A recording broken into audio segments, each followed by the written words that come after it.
Welcome to the Ontario Mortgage and Real Estate Insights podcast, your go-to source for the latest developments, trends, and regulatory changes in the industry.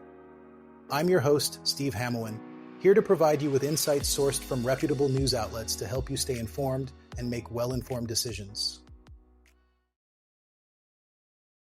This podcast is brought to you by Real Approved Inc., a trusted mortgage brokerage dedicated to helping Canadians achieve their homeownership dreams.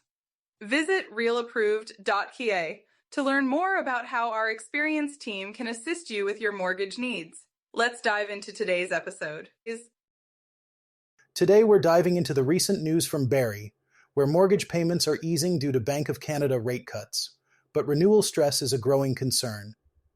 It's a bit of a mixed bag right now, isn't it, Janine? Absolutely, Steve.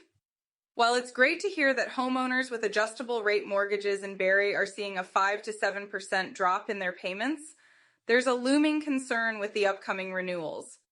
Over half of Canadian mortgages are set to renew by the end of 2026, and many homeowners could face higher payments compared to the low rates during the pandemic. That's right. For example, if someone took out a $500,000 mortgage at 1.8% in 2020, their monthly payment would have been around $2,100. With renewal rates now around 4.4%, those payments could jump to roughly $2,700. That's a $600 increase, which is significant for any household budget. It really is, Steve. And while the Bank of Canada's Financial Stability Report highlights these risks, it's important for homeowners to prepare. I always advise starting the process early, about 6 to 8 months before renewal, and consider options like making lump sum prepayments or talking to a mortgage broker about blend and extend options. Good advice, Janine. And for those who are worried about the stress test, remember that while it offers some protection, real-world affordability will also depend on factors like income, inflation, and job security. It's a time to be proactive and strategic. Exactly, Steve. And while not everyone will see an increase, those who locked into high variable rates in 2023 might actually see a drop. But fixed rate borrowers from 2020 to 2021 will likely have to pay more. The key is understanding your specific situation and planning accordingly. And let's not forget about the broader implications for the housing market. Some areas might see more listings as homeowners try to manage higher mortgage burdens. It's a dynamic time, and it's crucial for homeowners to stay informed and seek guidance if needed.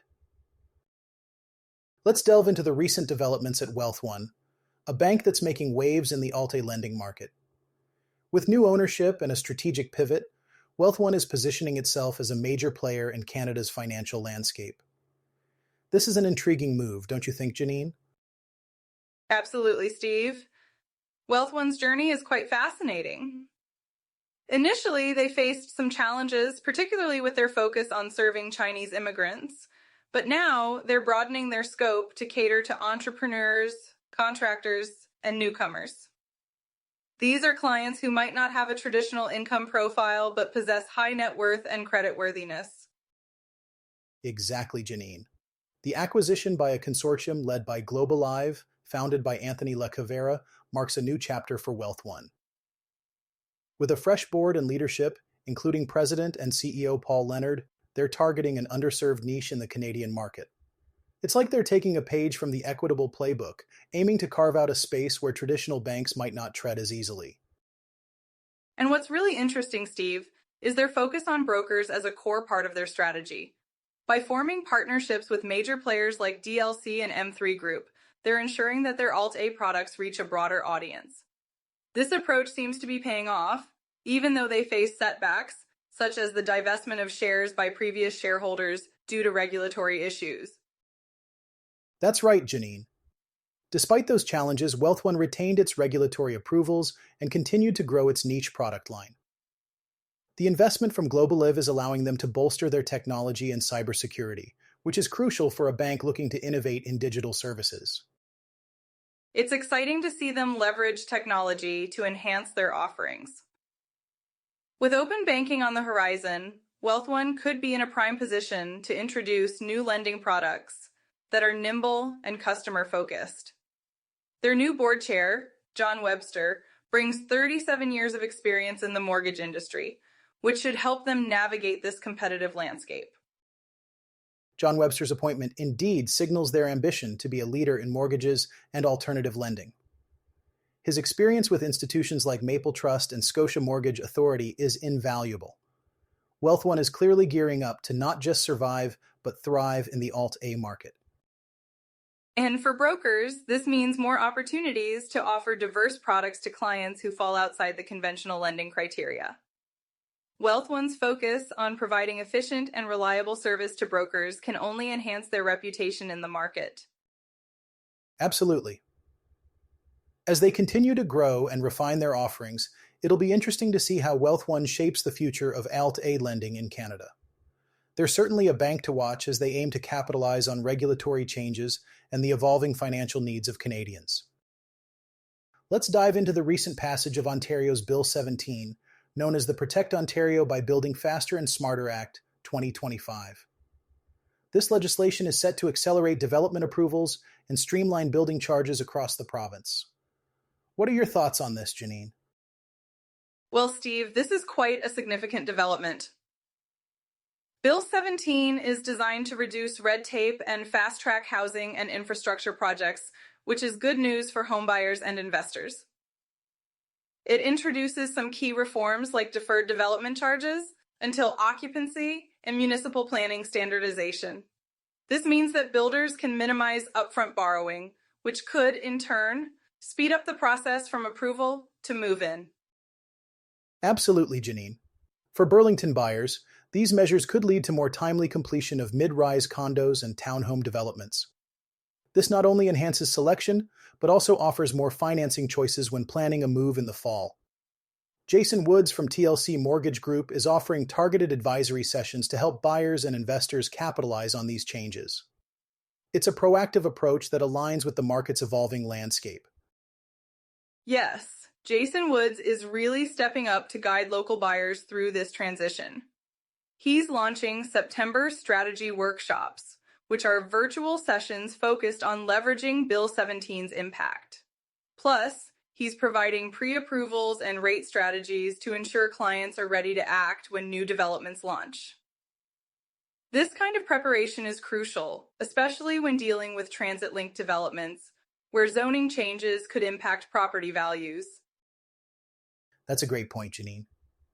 Timing is everything in real estate, and Bill 17 could open new windows and choices. By preparing now, Burlington buyers and investors can potentially seize financial advantages. It's all about being ready to move quickly when opportunities arise, and Jason's approach seems to be geared towards ensuring his clients are well positioned to do just that. Exactly, Steve. Being prepared means understanding how these legislative changes impact your specific circumstances. Jason Woods emphasizes the importance of readiness, stating that fall market access depends heavily on timing. This proactive stance can make all the difference for buyers looking to make the most of the current market conditions. In the end, it's about using these legislative changes to optimize your mortgage and purchasing strategy. With Bill 17 in place, there are new opportunities on the horizon for those who are ready to act. It's an exciting time for Burlington buyers, and Jason Woods seems to be providing the tools and insights needed to navigate this evolving market. Now, let's turn our attention to the Canadian bond market, specifically the 10-year government bond yield, which has recently eased from its one-year highs. This is an important development for both investors and homeowners, as bond yields can influence mortgage rates. Janine, how does this shift in bond yields impact the real estate landscape? Well, Steve, when bond yields decrease, it often leads to lower mortgage rates, which is generally good news for homebuyers and those looking to refinance.